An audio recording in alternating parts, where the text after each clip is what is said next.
The great thing about an event like this with CRM and social is this is going to be a very, very interactive conversation, and we're looking forward to be able to a lot of participation from the crowd here. So thanks again for making the effort to be able to make it out here on a Thursday morning this early. Just to be able to introduce this is a jointly sponsored event between the TAG Social Business Society and the TAG CRM Society, and we've got a set of three fantastic panelists. We've had a chance to be able to meet a few days before the panel, and really have heard a lot about their experiences, and we've got a really interesting conversation to come. So before we begin, let's thank our sponsors, both for both panelists or for both societies here. So on the CRM side, CoreMatrix and Salesforce.com. Oh. And then for the social society, McKesson, North Highland, and PGI. And Hal, where's Hal here? Ray, you want to say a few words? Just a quick note that with the TAG Social Society, we've had a whole lot of fun sharing ideas, and that's the whole idea of being social. And I would encourage you, if you have who here has a cell phone with them? Yeah, right. Yeah. Leave it on. Yeah, exactly. Most times you come to a presentation like this and it's please turn the phones off or turn the ringers off. Don't. Leave the ringers off, but do leave it on. And I encourage you, as you're going through here, you'll see all the slides have a tag hashtag on there. Give us your thoughts. Give us your feedback, your ideas, so that we get a sense of what's important. And by the way, if you ever remember from class, trading notes and stuff, it's really helpful here. What did I remember? What did I hear? What was that key point that somebody just said? Because somebody else may not have written it down right. So you're helping each other by sharing some of those ideas, and we appreciate you tweeting. So introducing the topic today. So really what we're talking about here is the intersection of CRM, customer engagement, and social media and social interactions. We've got three great panelists. What I'm really excited about, in particular with this set of panelists, is we've got folks who are coming from enterprise organizations. We've got folks who are coming from the consulting side, from entrepreneurship, a very broad range of different types of companies that are looking to be able to engage through social. I think all of us would agree that from a social media standpoint, B2C companies normally lead the charge. What's interesting with this, and especially for our audience members, who here mostly focuses on B2C compared to B2B? Mm-hmm. Just generally. All right, so how about B2B? The vast majority of us. What's going to be really interesting here is to be able to hear a lot of the lessons learned from B2C and how they're being applied on the B2B side and really what that means. So what we'll do is we'll start to be able to introduce our panelists here. I started my career years and years ago as a journalist for People magazine, and then since then moved into more broad communications, from media relations to crisis management, and worked for nonprofits, so anywhere from a international adoption nonprofit, actually, that was located in this building. I haven't been here many years, so it was good to come back here. And then all the way to UPS, where I've been there for the last year and a half. And I'm very passionate. My area of focus, I work on the internal communication side. We have 400,000 employees in 220 countries.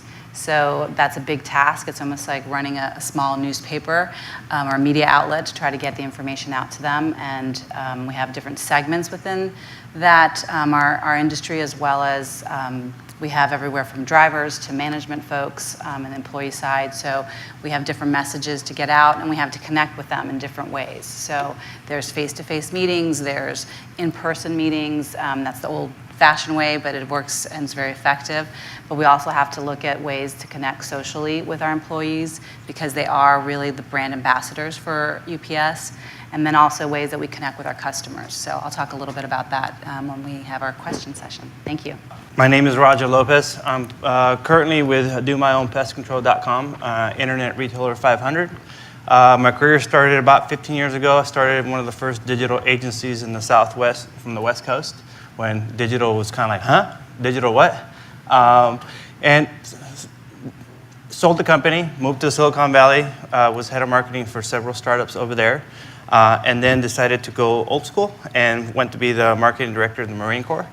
All the business entities for the Marine Corps, digital initiatives, everything. I was in charge of all of that.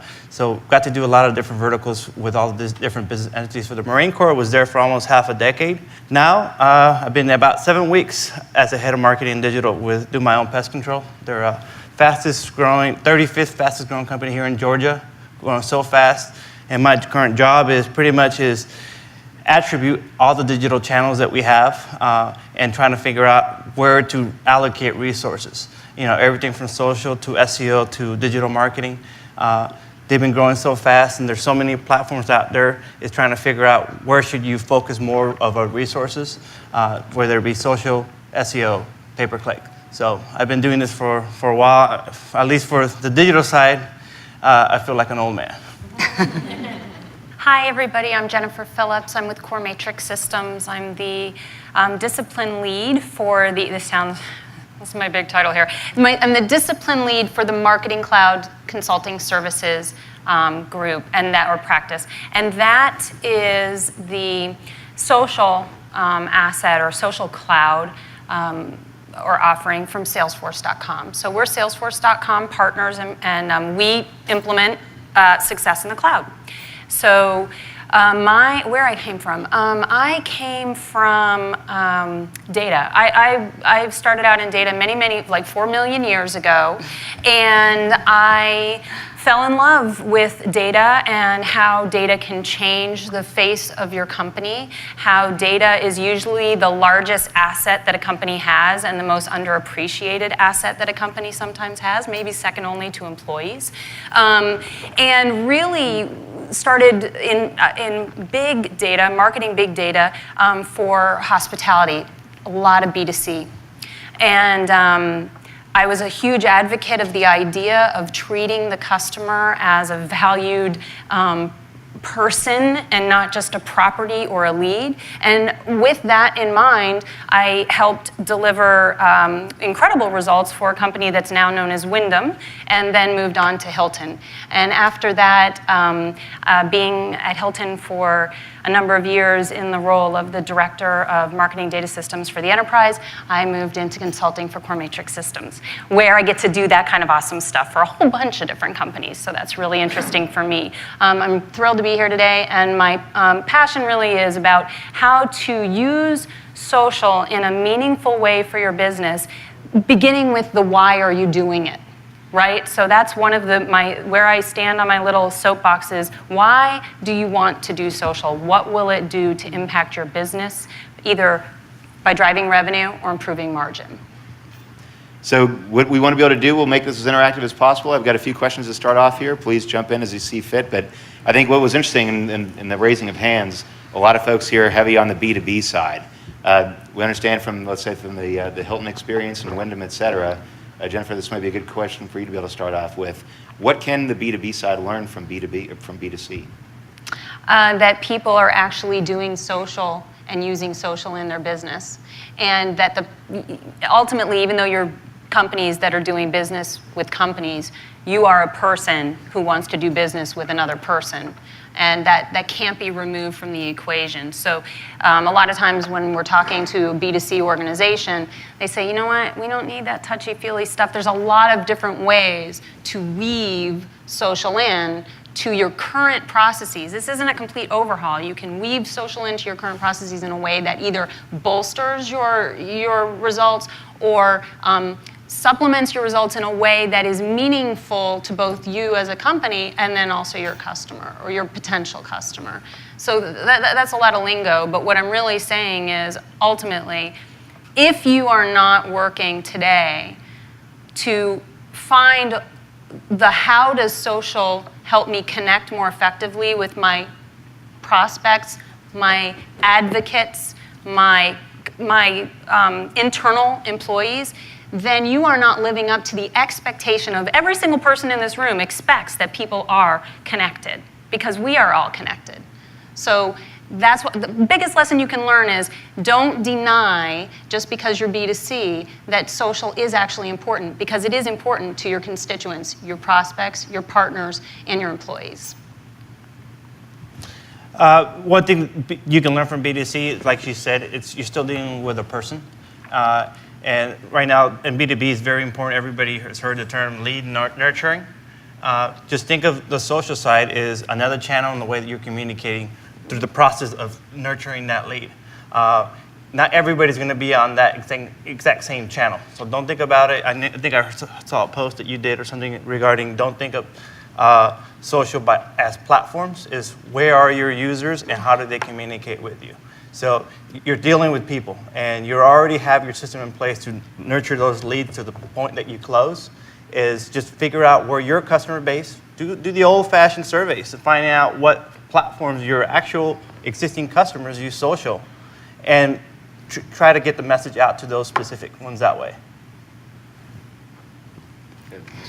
I would say that from the UPS perspective, before my time, a few years ago, they launched more of their approach to B2B in terms of finding people, to your point about where they are. And so that's when newlogistics.com first was launched, and the foray into more social media in terms of Twitter, looking at YouTube and finding ways to post videos that would be useful for small businesses, especially for that segment. And so there's been a focus on, for example, internally with the small business segment, we've looked at ways to use our employees, again, one of the biggest resources that a company may have, especially as large as UPS is, and figuring out ways that our, for example, our drivers, our small business segment doesn't have account execs assigned to them, so really that driver is their account exec. So how do we use folks who are in that position to build relationships with our existing small business clients, and how do you tell them about some of the tools? And so we've even gone as far as we had an internal campaign called Drivers Rock. We haven't launched it completely yet, but it was all about using a social media style video to tell the story about the drivers, and that's something that we can both use internally and externally. So we've seen an interesting blend of using our internal stories, and again about people, and using them in the social media channels externally, because research shows that a lot of, if you look at the customer side, just the individual customers, they look to companies if there's a recommendation by that industry or that customer, that company about a specific service or product, that people are more interested in learning about what the employees are saying. Are they recommending the products? Are they interested in this? So that's really what we try to do, is blend those two in terms of internal, external. Let's keep going down that path then. So it sounds like for an enterprise organization like UPS, you do want to be able to start to be able to develop those relationships more broadly, yet UPS, I'm sure, is concerned about protecting the brand itself. What are the conversations like to be able to help encourage social behavior in a larger enterprise organization? Well, I'll continue that thought, and my colleagues can expand.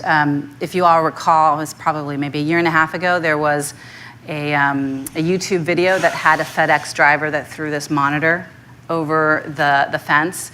So at UPS, that really was taken seriously, because we hadn't really pushed social media in terms of on the internal side, because a lot of our employees aren't supposed to be using social media on the job. There's safety precautions. For drivers aren't supposed to be using their smartphones. Management is supposed to be actually doing work. That's the perception. So it's still safely guarded in terms of who can be on social media, but we saw that it was very, very important that we give that example and do some communications around that, so that our drivers were aware that it's no longer you're almost on candid camera everywhere you go, and you never know when someone's going to take out a phone and film you. So you really, again, that brand reputation and that brand ambassador, you have to be very cognizant that there are folks out there who are going to videotape you, and you have to watch what you're doing, and you're always representing the brand. And so we made sure that now we're looking at ways to, again, it's a phased pilot program, but how do we train everyone from our drivers to up through the management ranks and who has access to what? But again, be very cautious about what you're doing, out in the social media arena. We especially have, a lot of guidelines around, our brand and let's say the UPS shield. I mean, you can't use it this way, you can't do that. So we've had to expand that from the social media perspective of what you can say, what disclaimers you use, and really providing that guidance for our employees. It's very important. I can add to that one. I had to deal with that big time coming when I was with the Marine Corps. The first, you could say, knee-jerk reaction was shut it all down. And I was the one who said, you cannot, because there's one thing, they blocked it out of all the networks for all employees and everything. But this little thing came into play about 4 years ago. And I made them realize you can shut all the firewalls you want. Our average users are 18 to 22, 23, 24. You're not gonna, unless you confiscate their personal cell phones, it's not going away. So the two words that I use is freedom and governance. So one of the first things that I was on the board helping put together is our social media policy. And it's not just about here's the rules, don't do it. It was a mixture of social media policy that we put together. This is how you do it, and then education. It got to the point that literally I did this class for every single new employee that came into the organization. Part of their new employee hire, there was a segment, an hour, on their entire 16-hour new employee training, that they actually went through social media training, the basics, and where they can find the information and how we're using it as an organization. Because like I think one of you guys said, every single one of your employees are brand ambassador now. So you can either tell them do not say anything, or here's the rules and here's the regulation. So we actually did that whole entire training, embraced it, and we realized that once we put those guidelines, they were all for it. And what we actually did, part of our campaign was watching our employees, not in the spy side, is to find those specific type of employees that were very native to those channels. And I would call them up, the marketing director calls you up and you're a cashier, and you say, hey, you know what, you're in our retail organization, but I see you tweeting and Facebooking. We want you to be, you could say, the social ambassador for our retail organizations. And all of a sudden, this cashier who was doing it on her own became a brand ambassador for the whole entire retail organization. And now she got some special training, and her director was like, okay, then I don't have to worry about it. You train her, get her up and running. So that's one of the things that we did with the Marine Corps, and little by little, they started opening up. And then location-based social media came into the place, and now it was a whole entire regulation regarding the security of Marines. And that's a whole different, that's a whole other panel. That's a whole other panel. I agree with everything these fine folks are saying, and I think that it's absolutely no different than how you should have been thinking of your company 5 years ago. You should be your employees should be incentivized to do the right thing on every channel. And if you don't frame up what the right thing is, how can you expect them to walk that walk? So I'm a big, and if you don't have a social media policy and procedures and training in your organization, by the way, you're not alone. 75% of the companies in the US don't. So it's not surprising. So you're not that far behind the 8 ball. But I would really consider getting one, because the folks are doing it anyway. So give them, it's like employee guidelines for dress, or employee guidelines for behavior, or what you do say, or how you do use the brand. Same doggone thing. It's just a new channel. The expectation is, though, that people just know how to do it right. And if you don't define what right is, then they can't be sure they are. So it's just giving that framework. And then the other bit is listening, right? Listening is important. So if you haven't formalized how it is you're going to be listening is not creepy, really. You should be listening. If somebody calls you on the phone, certainly you should probably answer it, right? So same thing with social data. There are tremendous tools that allow you to aggregate across many, many different platforms and channels to just listen and make sure you understand not just what your employees are saying internally and externally, but also it gives you a great opportunity to find external brand advocates, external partners you may not even know are extolling your amazingness. So it's a new channel, and yeah, you should certainly have a risk mitigation plan and a framework for success. But also, there are so many untold benefits of just opening your ears and listening to what people are already saying about your brand. Sometimes that scares the heck out of people, right? They don't want to know. They're scared. But the fact is, those conversations are happening anyway. So why not? It's free R&D. Why not take a listen? Maybe not even about your brand. Maybe you don't have one of those brands that really resonates with people and they're not yet talking about you. That's terrific. But maybe about your industry. Maybe it's important. Maybe you recap an idea of, I'm going way off topic, but maybe you recap an idea or discover some white space in your industry just from taking a listen to what conversations are out there today. It sounds like the three of you really feel like pioneers in a sense in your organizations of promoting this whole idea of empowering employees to become advocates of the brand through social. Yeah, I've got crazy looks over the years.